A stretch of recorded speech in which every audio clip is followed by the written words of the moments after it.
Olá a todos, nós estamos aqui no ESH. Eu sou o Dr. André Marinato, médico hematologista do Rio Grande do Sul, e estou aqui com o Dr. Ronald Feitosa, hematologista em Fortaleza, no Ceará, professor da Universidade Federal do Ceará. E nós vamos falar um pouco sobre um estudo muito interessante do grupo italiano de transplante de medula óssea, que avaliou numa população que a gente sabe que é desafiadora, que é uma população de pessoas já mais idosas, com idade entre 60 e 75 anos, com leucemia mieloide aguda, de risco intermediário e alto. E nós vamos falar um pouco de como foi essa estratégia do grupo italiano de transplante de medula óssea, como foram esses resultados. Queria começar pedindo ao Ronald para comentar o que ele achou da estratégia, o que ele achou do protocolo e dos resultados que eles obtiveram. Então, Mariana, é um prazer estar aqui no ESH com todos. Esse estudo do grupo italiano ele é interessante porque os pesquisadores tiveram uma abordagem um pouquinho diferente do padrão que a gente está acostumado, né? Eles avaliam aí pacientes de 60 até 74 anos de idade, com leucemia mieloide aguda, com mais de 50% da coorte dos casos eram LMAs evoluídas de SMD, o que a gente sabe que é um grupo bem difícil de tratar e de induzir remissão, né?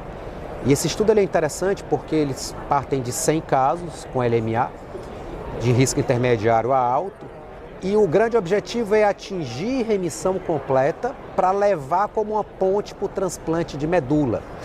E atingir remissão completa com o mínimo de toxicidade possível, que é exatamente utilizando um agente hipometilante, que é a decitabina, que as pessoas sabem que eu sou fã da decitabina em relação à azacitidina, juntamente com o venetoclax, né, o inibidor de BCL2. E os resultados parecem bastante promissores nesse sentido. Interessante. E é realmente uma população desafiadora, como nós começamos falando, porque muitas vezes esse paciente chega com uma condição clínica que permite um tratamento de indução com 7+3, mas a gente sabe que muitas vezes no decorrer desse tratamento, por uma internação prolongada, com neutropenia febril, com uso de antibióticos, com várias quebras de barreira, muitas vezes ele vai perdendo performance e não consegue chegar numa boa condição no transplante mesmo quando entra em remissão. E é exatamente, eu acho, pegando o gancho do que você falou, performance. Você entregar o paciente em remissão completa para o transplantador, por serviço de transplante, com o paciente bem, fitness, faz toda a diferença. E quando você pega um paciente de 63, 64 anos, que você acha que ele vai aguentar o 3+7, tradicional, e que você acaba muitas vezes derretendo o doente com tamanha mucosite, com tanta infecção fúngica, que às vezes a gente sabe que o tempo de uma anfotericina lipossomal tem que ser muito prolongado, um voriconazol, então isso acaba atrasando muito até o time de levar o paciente para o transplante. Então, na hora que você usa o hipometilante, como eles utilizaram a decitabina com o venetoclax, e que eles conseguiram, em cerca de 2, 3 meses, já colocar o paciente em remissão completa com 2 ciclos apenas e levar para o transplante mais rapidamente, isso parece um benefício indiscutível na nossa prática de hematologista de beira de leito. A gente sabe que quanto mais rápido e quanto menos toxicidade, melhor, né?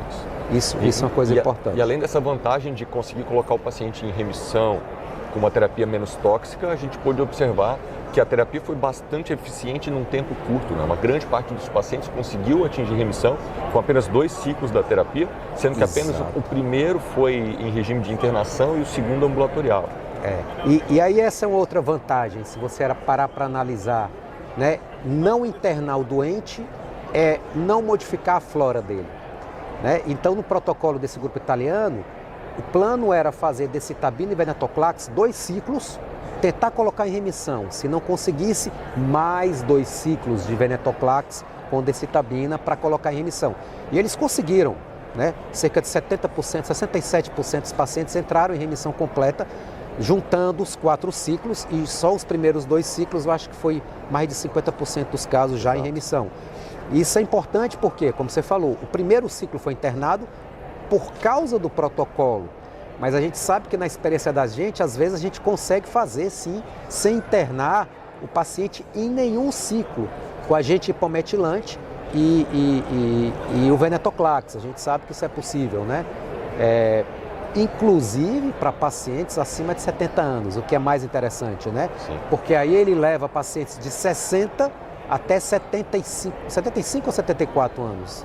75. Né? 75, né? Então, o que é um grupo de pacientes, que é muito importante a gente enfatizar, que a gente acha que tem performance para fazer 3+7, mas como você mesmo falou, às vezes não consegue chegar por atraso ou por não atingir remissão ou por perder performance status, né?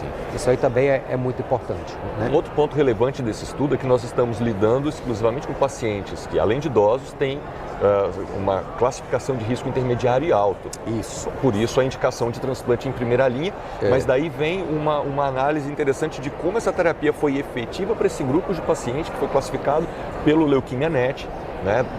Pela avaliação genética, como sendo de risco intermediário e alto. A gente sabe que muitas vezes com 7+3 é mais difícil a gente atingir esse nível, essa frequência de remissão completa. Que nós podemos observar ali com apenas 2 ciclos de terapia. E isso que você está falando é muito importante. A gente sabe que, por exemplo, um paciente com cariótipo complexo, né, mais do que 3 alterações de alterações de cromossomo em 3 metáfases ou muito complexo, mais do que 3 alterações, a gente sabe muito claramente que esse paciente, quando a gente faz 3+7, a chance de você ter uma remissão completa é menos do que 10%, né? Em se tratando de cariótipo complexo.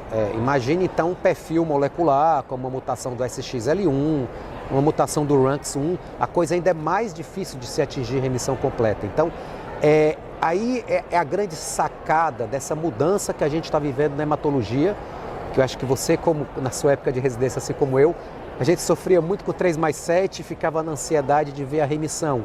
Hoje a remissão está mais qualificada, com menos tempo e com menos toxicidade, né? Eu acho que essa é a grande pegada dos hipometilantes com venetoclax, que na minha humilde opinião muda a história da leucemia mieloide aguda no cenário mundial. Eu acho que isso é indiscutível, eu acho que você também concorda em relação a isso. Concordo contigo. Né? E mais um ponto para trazer para essa discussão é o custo.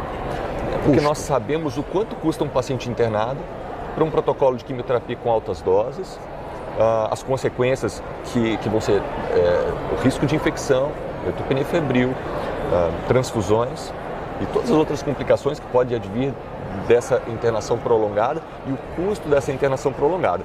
Num cenário de pacientes em que, como você já disse, tem uma grande chance de não entrar em remissão, tem que fazer uma quimioterapia de resgate, sempre ainda buscando o transplante de medula óssea. Então, apesar dessa terapia, que foi testada pelo grupo italiano, ser uma terapia que a gente sabe que ela é cara, quando nós pensamos no valor do medicamento, quando a gente pensa em toda essa jornada do paciente, há de se avaliar muito bem se ela não pode ter uma custo-efetividade muito interessante em relação ao manejo tradicional com quimioterapia. E exatamente o que você falou. Imagina o tempo de leito que o indivíduo fica. A gente sabe que não são menos do que 28 dias.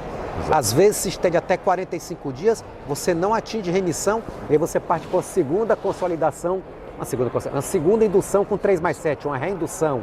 Isso quando você ainda não vai mudar para o MEC, né? Com mitoxantrona, etoposide, aracê em alta dose. Então, toxicidade muito elevada, muito tempo de leito, muito tempo de antibiótico, suporte transfusional mais avançado. E é engraçado isso, essa coisa de ver que com 2 ciclos eles já levaram para o transplante. Por quê? Porque a gente sabe que os hipometilantes com o venetoclax, em até 3 ciclos, você tem 80% de chance de entrar em remissão. Sim. Então, a velocidade de se atingir remissão completa com o esquema, seja o Vialia com o Vidasa, né, e o venetoclax, ou decitabina com o venetoclax, a gente sabe que a velocidade da indução de resposta é muito maior, né? E isso é muito interessante.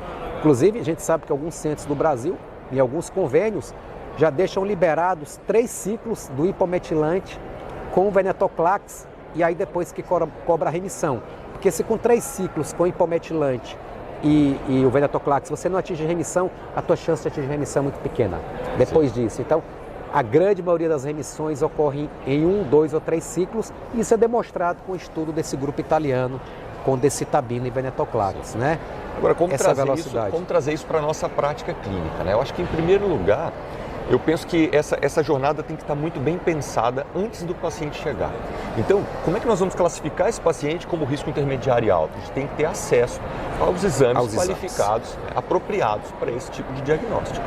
Isso. Nós temos que ter já protocolos institucionais bem definidos, inclusive combinações com a estrutura laboratorial isso. que vai receber, né? Exato. E depois com quem vai regular esse pedido, com o convênio, com a instituição pública, quem quer que seja, né, para que essa estratégia esteja muito bem combinada. E o paciente tem que estar já sendo previsto o transplante, então a gente tem que se antecipar em relação a definir doador, tipo HLA. Contato com o centro. Contato com o centro, porque não adianta o paciente entrou em remissão, com 2 ciclos nós atingimos a nossa meta e aí nós não tem programado nada, você já tem que pensar no começo. Tem que pensar antes, exato. Isso aí é importante, né? A gente sabe que o Brasil é um país gigante, mas nós precisamos de citogenética para todo mundo e precisamos do perfil molecular para todo mundo.